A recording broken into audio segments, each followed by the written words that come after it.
Thank you so very much, and thank you for everyone joining us today on this week before the holidays Energy Action Coalition. For those of you that don't know John, and I can't imagine any of you do not know him, John is a very proud graduate of Homer High School. He went on to attend the University of Tennessee on a wrestling scholarship, and he received his degree in engineering, civil engineering. And he began his oil field career with Schlumberger on Alaska's North Slope. He later joined BP, where he held several positions within the North Slope, Anchorage, Russia, and the UK. John was also part of BP's first Russian operation, and then went on to head up Apache for Alaska. So, and then after that, he was on the governor's cabinet member as the chief oil and gas energy advisor. So without further ado, I would like to turn it over to John Hendricks to give us an update on not only Furie Operating, but some of his thoughts on kind of the policy issues associated with energy here in Alaska. Thank you. John, the floor is yours. Okay, thank you, Marianne. Appreciate it. And thank you everybody for taking the time out during this holiday season to join us here. Yeah, it's been quite a journey, and I'll share a little bit about it on the acquisition of Furie and really how it is you got HEX.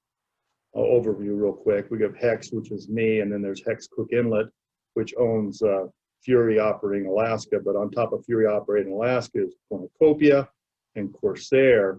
And then the operating entity is Furie. We had to buy all three entities to make it work. There's certain laws in Alaska that if you, even if it's an intercompany transfer, I could have paid up to probably, 10+ millions of dollars just in taxes to the state. We wouldn't have done it that way. So says the advisors and the lawyers on the other side. But it was a journey and it was a challenge to get to where we are today. And I'm really thankful for people like Marianne and Kevin Hemingway and others out there that had the patience, and for Ada, which was the only really financial institution in the bank in the state that could help us at this time, and even across the United States and North America, it was very tough getting financial backing on a project in Alaska at the time. And we all know the nuances of what's going on in the world and what the governor is on making statements to those that don't want to invest in Alaska. I'll touch on that when I close on my slides, but if we could go ahead and go to the first slide, I'd appreciate it.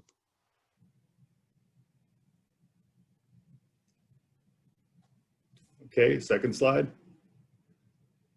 And I'm planning on basically talking for like 20-30 minutes, and then we can engage in question and answerings, because hopefully I provoke you to ask some questions here today.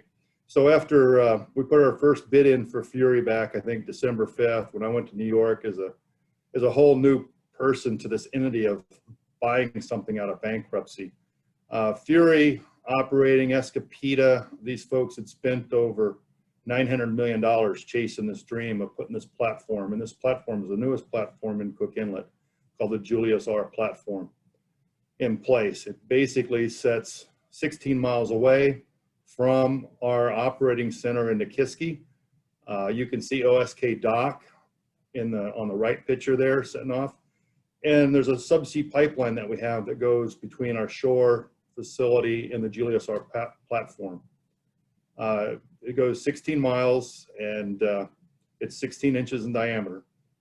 And our shore facility can do about 60,000 barrels, 60 million in gas a day. This operation was able to start flowing in 2015, and it was currently scheduled to have basically 6 wells online. There's currently 4 wells. We have 2 empty slots on the platform. Next slide. When we first took over, we said, what are our objectives on taking this company over? Is basically ensure a safe operating environment, ensure discipline in everything we do, understand our reservoir, manpower, and equipment and costs. Basically, in my opinion, Furie and its previous owners failed on all these fronts.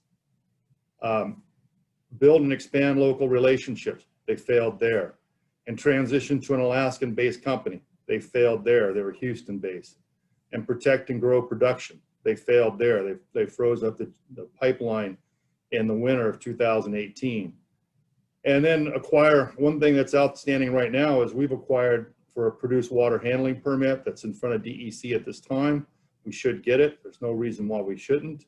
And that will allow us to bring on the Sterling formation that has been drilled in all our wells. And all we have to do is open what's called a sliding sleeve and it will produce. And one reason why we have to have a produced water handling permit on the platform is because if it flows down that flow line, it will freeze. And that's what froze them up in 2018. Under contracts to provide gas for Alaskans, they had to open more of the Sterling up, and with it came water, and this is clean water. And I want to emphasize, we are a gas facility. We don't have any oil. There's no oil condensate or any hydrocarbons except clean natural gas. It's like 99.5% methane gas. Another thing is secure the tax credits owed. Our company, we bought it in its entirety. We don't get all the credits. We don't get hardly any, but our creditors do, and they're owed $103 million still to the state of Alaska. And on the last slide, we'll talk about ensuring credibility for Alaska and growing our industry. Next. So this is just a brief overview of where we sit. We are the largest held position in the Cook Inlet with almost a little over 83,000 acres. And it is basically all the way from the north to the south. And we maintain a net revenue interest. This is after royalties paid.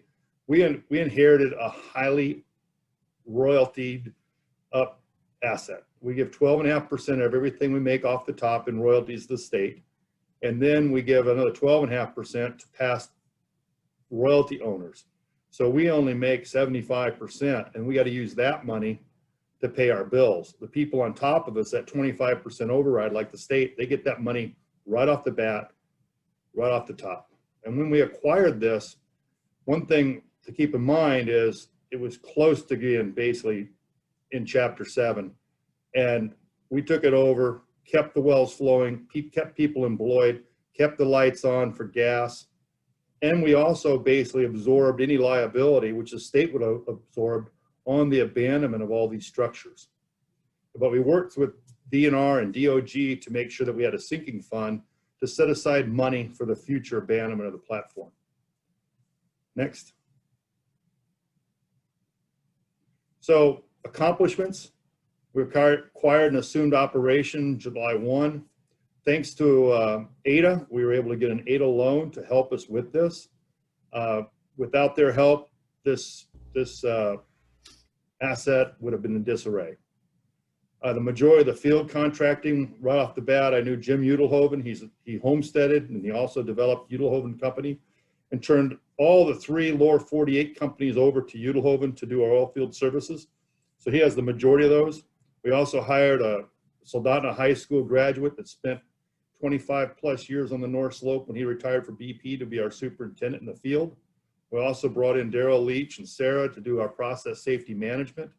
And we took over, we had to fix everything, the basics. We had to, again, go back and know our wells, know our formation, know our rocks, know our flow lines, and ensure that everything was in place and that we understood what we bought. Because really everything was, the employees were not empowered. There was not one Anchorage person, not one employee, sorry, working in our field. There was only one employee basically working in the office, and we've completely changed all that around. We've transitioned all the work from Houston to Anchorage. We basically established data management and controls. Well files were basically just in boxes, and trying to bring those, interpret those, and that's how you get back to base production. We had to know what will our wells produce as if we did work to them. You know, you got your base production, what we know. And we did well surveys on these wells, and we also had a well called A4 that was drilled in 2018, but it never produced. They'd lost what's called 2 fish. They went in with wireline and broke off wire, lost like 60 feet of tools, you know, almost 1.5 miles down. And you didn't have access to the productive beluga zone. So we tried to fish it. We weren't successful. We've been moving the fish uphole trying to get it out. But with my background and others, we decided, look, we could just punch the tubing and we can make production. And we punched the tubing on the A4 and we got production out of it enough to, you'll see the spike here in a little bit, where we basically were able to make it profitable really quick. But the problem of it is because of the completion in all our wells, we're going to have to go back and work all of them over to have access to all the original reserves that were in place. Because a lot of it, you have the tubing inside the well, it's covering up that zone. So our record production, we had 15.4 million a day in November 10th. And that was really good, because when we took over, it was somewhere around 12 million a day. Go ahead, next. Here's our production plot. As you can see, we took over in July. It took a couple weeks to get our hands wet, hands dirty, and get going and put things in place. But you can see we popped our production up. Production is mostly kind of lagging there in the months of August, September, mostly because we started doing work. And when you only have 4 wells and you take one down, you're only going to have 3/4 of your production generally, especially if you take the big wells down.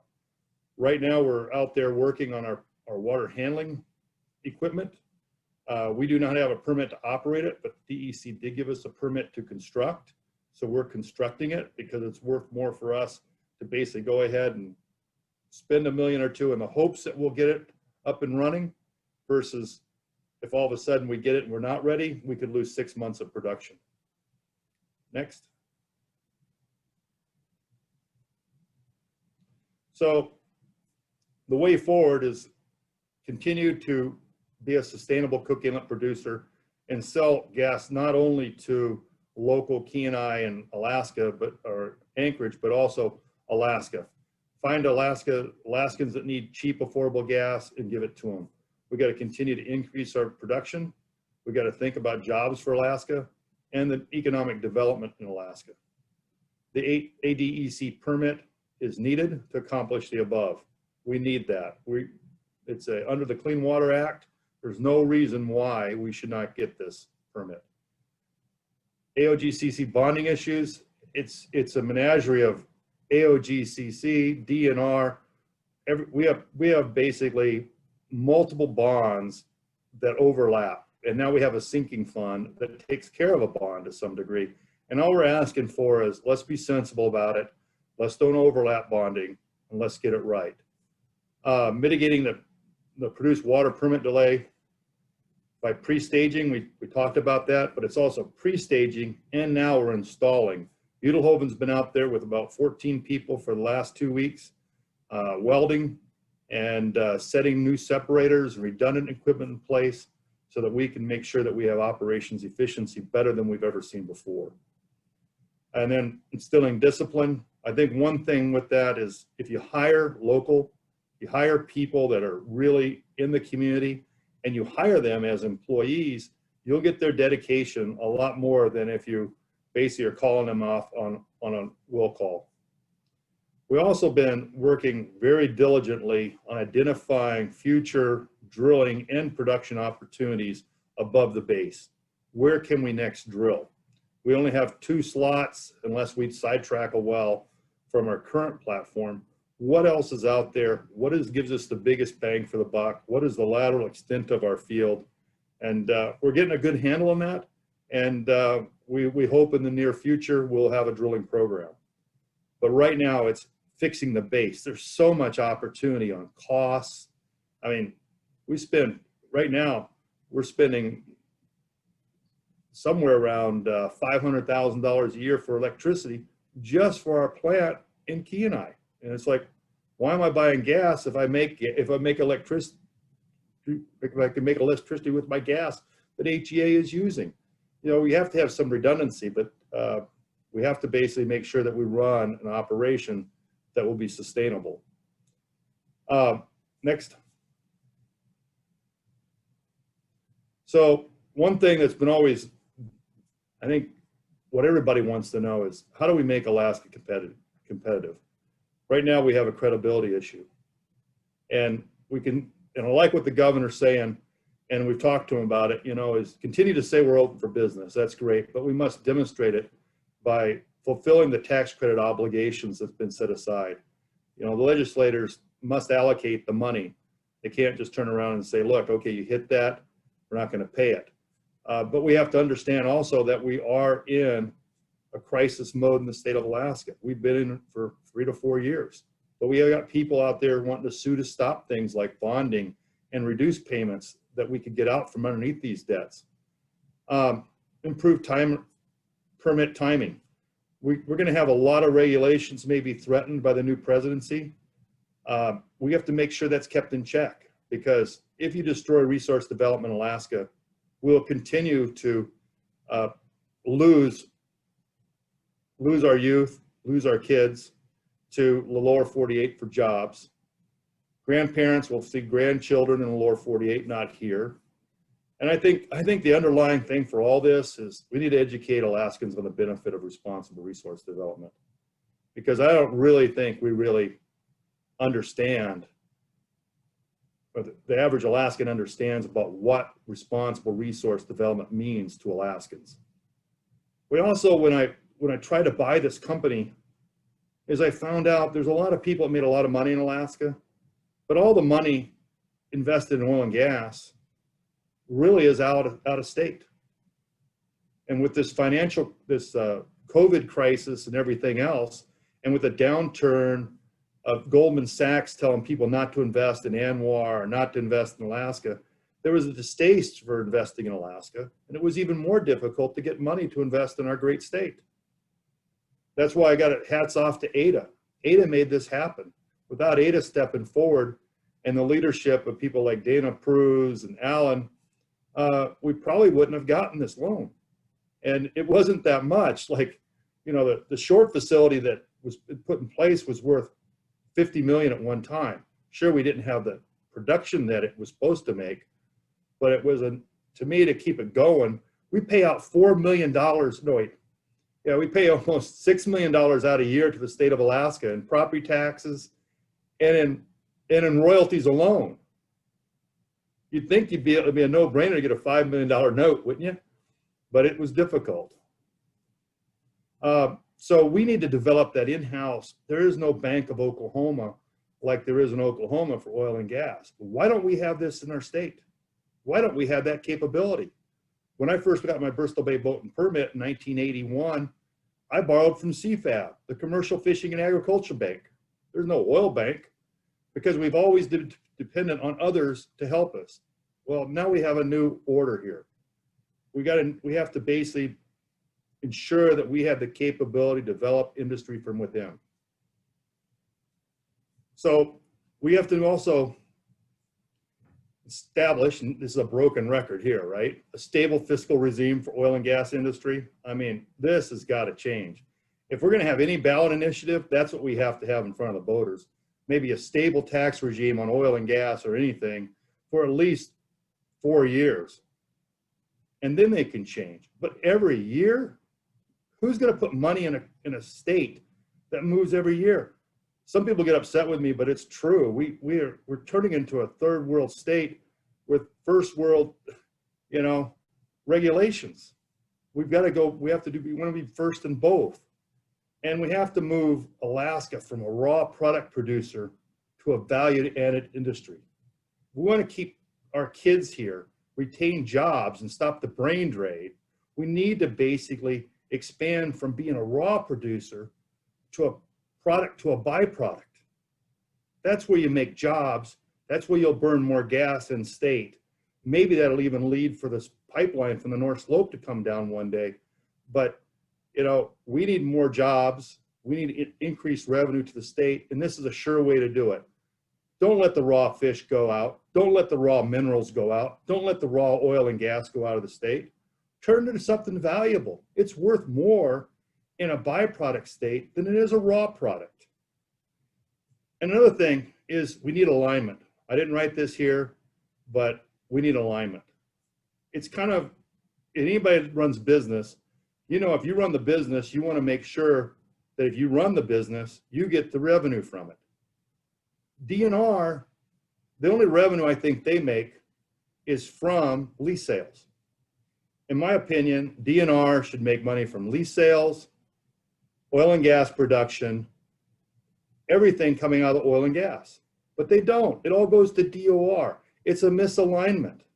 If DOR had the money they made, they would be thinking forward on how do we make more, how do we attract more Alaskans to this? I know they do it, but they just don't have the money. They have to go ask DOR to say, can I get $30 million to interpret this $1 billion worth of seismic that we paid for on the North Slope so we know where the hot spots are for oil and gas? And with that, they can do some master planning. They could understand where roads need to be in the future and develop our state in a sensible way instead of one-off permitting. So I'll stop there. Basically, we're an Alaskan-owned company. I'm pretty sure we're the only Alaskan-owned and headquartered company that operates any oil and gas field in Alaska. I grew up in Alaska. My mom still lives in Homer. We're here to support Alaskans, and we're here to sustain. Thank you. Great. Thank you, John. Again, for everybody online, you can use the chat feature to submit any questions for John. And Marianne, do you want to start off with any questions that you may have? Yes, absolutely. John, thank you so much for this great presentation and update.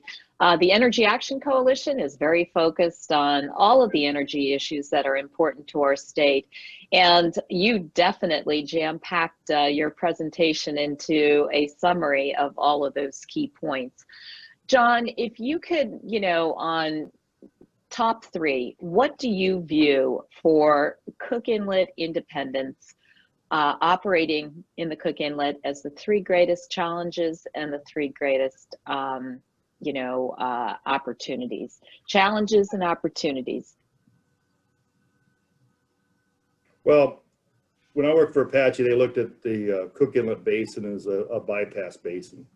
It did 221,000 barrels a day, I think in 1970, right? And then North Slope happened and all the money and all the investment went north.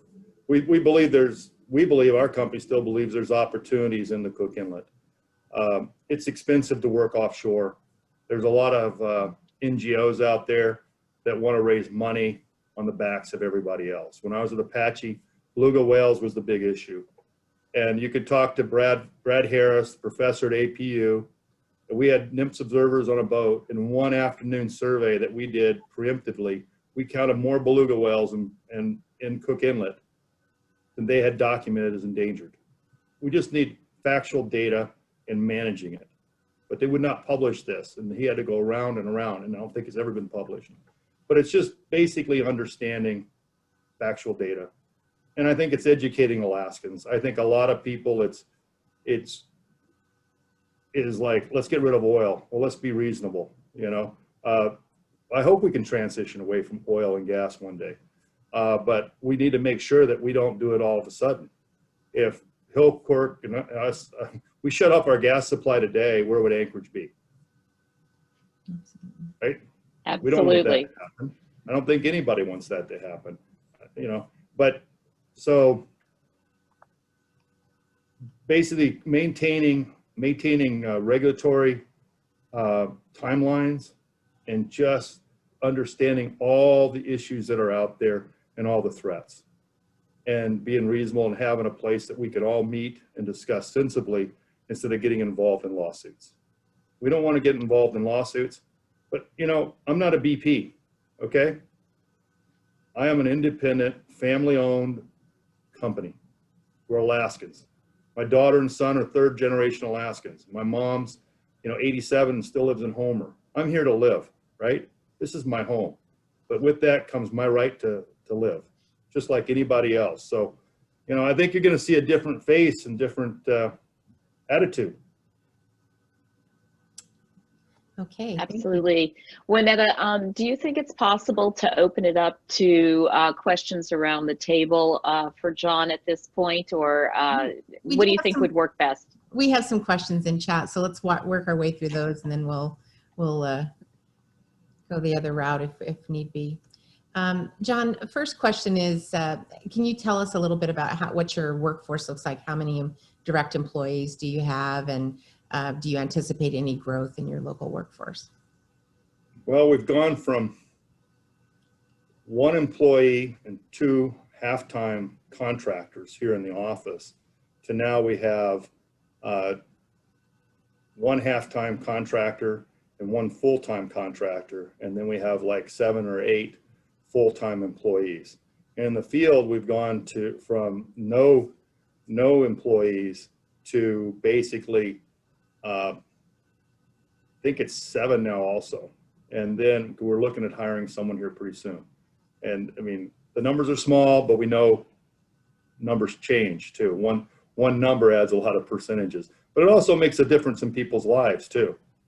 And we still have a couple people on contract down there in Kenai, and but we're also trying to adjust with their lifestyle. But the main thing of it is we've gone from basically predominantly all lower 48 hires in the lower 48 to our Kenai facility, and now we have 2, and they're really good employees, and they're really aligned with our vision and our direction, and working with the locals on making our place a good place to work.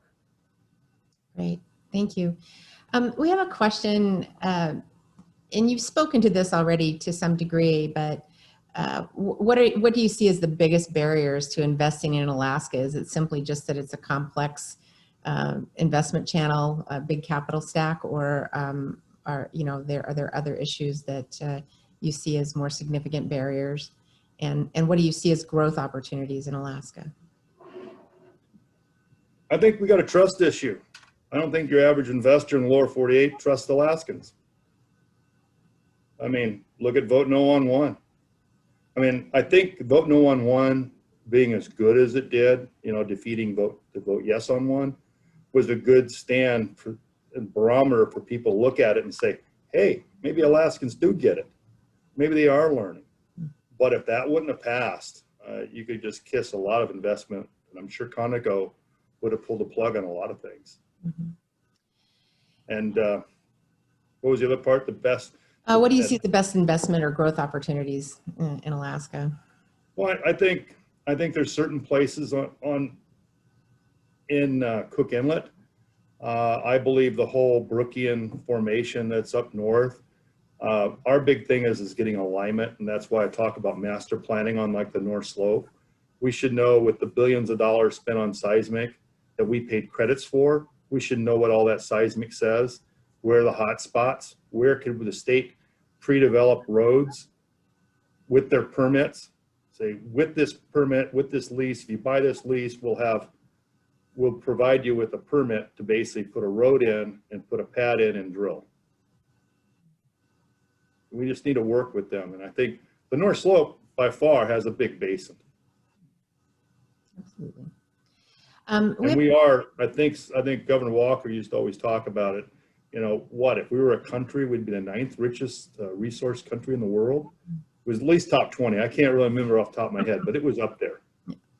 And we just don't tap it. And then we have to also, let me back up. I think the biggest opportunity we have is to go what I said earlier, go from a raw producer to product to byproduct.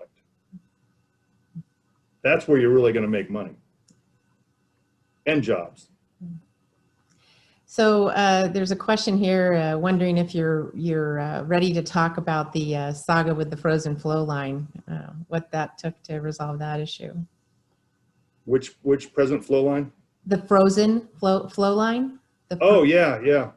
Well, what happened there was they were under contract. Anchorage needs gas, the Bowl needs gas. And so they opened up the Sterling Formation, which they had, permitted to drill and produce. And they opened it up and it made a lot of water. With this gas comes a lot of water. And it doesn't take much water to freeze a flow line in the wintertime. And so it hydrated off, which is high pressure gas when you have a delta in temperature change. And it froze off. And so it took them like 2 months and cost them like $17 million in revenue, and paying people that they'd promised gas to, because you had to fulfill your contractual obligations. We're not going to get ourselves into that regime. We're not going to flow anything down our flow line, because we believe we should be able, in the Clean Water Act, handle the water on our platform. we should also minimize the transportation of that fluid to shore, where we'll have to put it into another well and put us at risk. And if we go to somebody else's well, we'll have to truck the water all over. And I don't want to put trucks and people on the highway they don't need to be. So we're going to handle it right there on our platform. Okay. We heard this morning that in the governor's budget that he is budgeting for oil tax credits. And I'm just wondering if you've had an opportunity to review that and what you might anticipate as a result of the numbers that he's budgeted for. Yeah, that's a good step. I hope the legislature approves the governor's budget. But I think the last session, they didn't approve it. And so they're in arrears. I mean, I was a big, took the government side a lot of times, said, look, guys, read the print, right? It says I think it's when oil is over $50 a barrel, 10% of what comes in from taxing producers goes into the fund. When oil is under 50, 15% of the money that comes in for production taxes from like the BPs, Conocos, Exxons, and Hilcorps pays these tax credits, right? So the Conocos paying their competitors like me money. So, but what they did last year is they didn't allocate that money. And so they're really a year or so behind. And everybody should understand, and that's the predictability, is everybody knows when they're getting paid, but then they turn around, didn't allocate the money. So that goes back to credibility. We can't have people writing Forbes, Fortune saying we skewered them. And that's what I think in the past they said. Well, we did hear from the OMB director that that the governor's budget, of course, funds it at the statutory minimum, which is $60 million. So hopefully that will result in something in terms of folks that participated in the program. And Alaska's in a difficult time, but we got people suing the state. I think the state with Ada did a good thing and went to the Supreme Court because someone in Juneau, I believe, sued them. That they couldn't sell bonds at discounted rate to fulfill the obligation, which would have been great for the state. But this is our problem. Sometimes we need to be decisive and we need to move. But a lot of things gets in the way of the state wanting to move forward, and that's lawsuits. Okay, well, we can open up if folks want to use the participants panel to raise their hand. We'll take questions, live questions. And just a reminder to everybody, please be concise in your question. And I'll wait until I call on you, but anybody else online that has a question for John?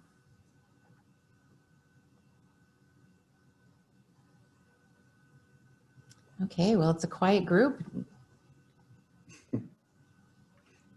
Well, you're not serving wine or anything. Well, that's true. Our business model has changed a little bit. So, okay. Well, I don't see any other questions coming up. I don't know if you can hear me or if I'm muted. Okay, go ahead. Hi, this is Barbara, North Pole, Alaska. How you doing? Hi. I was wondering, one of the things I've been thinking about, sometimes they talk about paying people the PFD with land. What would you think if the state thought about giving people an option of maybe taking, acquiring bonds rather than just taking their PFD, back PFD? Because the state's got this back arrearage with you guys. It's got a back arrearage with the people. If there are some folks who would be willing to take, for example, accept bonds instead of in lieu of the PFD payment, that might free up some cash to get you guys out of arrears. It'd be a good investment for Alaskans, who don't want to use. I mean, I don't need any more land. I got land out the wazoo. Okay. Okay, let's hear from John. Thanks, Barbara. Yeah, that's a good idea. I just hope no one would sue and stop that, because just like the bonding was for Ada, to basically issue bonds at discounted rates, right? I mean, so if the state owned 100 million, I think they were going to give them 80 million instead of 100, so it was going to be discounted. or even, you know, anything along that line. So you could save money. And I think that's a good idea. I think we need to look at everything. And I love what the governor's saying right now about we're open for business, but we have to understand it's a credibility issue. It's something he inherited. We inherited that at Furie, right? I mean, we've been working, we wanted to change the name of Furie and we couldn't because of maybe we would have been taxed by someone wanting to raise money for the state, right? So we had to keep the name Furie. And we've been trying to fix our reputation because we inherited a company that had a bad rep, and we're trying to fix it. And just like this, and the state needs to do it. It all comes down to, you know, you got to demonstrate that you're going to support your industry. Harold Hines, it looks like you've unmuted. Do you have a question? Yeah, I do. Thank you very much. John, good to see you there. Thank you. And, I have to run off after a little while, but I got enough time to ask a question. So what I'm a little concerned about is your brief comparison there of Cook Inlet and the North Slope, and sort of how the game is and how it's played and who does what to whom when and everything. If it really is a problem in Cook Inlet that there are opportunities for more gas and we're not pursuing them, I don't understand why the state isn't involved. The state seems to have spent an incredible amount of effort marketing the North Slope gas when they don't even have any way of delivering it. So it seems to me that have you asked them to kind of help out and be part of developing a better market situation so that there is a legitimate business need for more gas in Cook Inlet, and it has more of a market structure, frankly.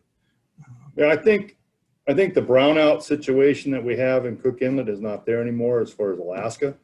And I don't think the Cook Inlet gas could really compete with the global marketplace for gas. North Slope can, but not Cook Inlet. They already have gas that's already drilled off their oil wells and paid off their oil wells. John, I'm sorry. Okay, we've been for 50 years looking at that pipeline on down, and nobody's ever gotten a low number for that investment. Okay, and Cook Inlet is in Cook Inlet. Right. Mean, you're on the water actually producing it. It seems to me that there's an opportunity there that I'd like to be able to basically bring it to more Alaskans if we can have a demand that will support it, and we have communities and stuff that want to basically step up to the plate. But nothing's for free. Okay, all right. Well, thank you for that question, Harold. Any other questions? David, I thought I saw you. David, do you have a question? Yeah, so John, do you think we have the opportunity to, do things like Agrium to build that infrastructure? Because, I'm doing ag, I'm trying to build ag. And if we can do our own fertilizers, if we can do that value added, I'm totally with you. So how do you see that in the Kiski area and the inlet? How do we make that work? I think we have to partner. Someone like our company could partner with them on getting that plant up and running. Their competition right now is they could put a plant in West Texas where they're giving gas away, right? And buy their raw product cheaper. But as Alaskan, we have to look and say, okay, what can we do cheaper here? We could partner with them as a partner inside the Agrium plant and look and see what we could do to help them reduce their costs, their base cost of their product, and get those jobs revitalized, because that's the use of natural gas to make fertilizer to export again. Great, thanks. Thank you. Okay. All right, There's well. all kinds of things, in the past that you've talked about carbon, right? Use natural gas to help you build the carbon that we have. Absolutely. Thank you. Thank you so much for that. Okay, I don't see any other questions, John. Let me turn back to Mary Ann for any closing comments, and we'll thank you for your time very much. Mary Ann? Thank you, everyone. Yes, great. Thank you, Juanetta, and thank everyone else for being on the call. John, thank you for the presentation. I think one of the key takeaways that we heard today was when you said we need to look at those value add opportunities for Alaska's natural resources. And I think that's something we should keep in mind. Greatly appreciate your time today, and I hope everyone has a wonderful holiday season. Take care and look forward to seeing you after the new year. Merry Christmas.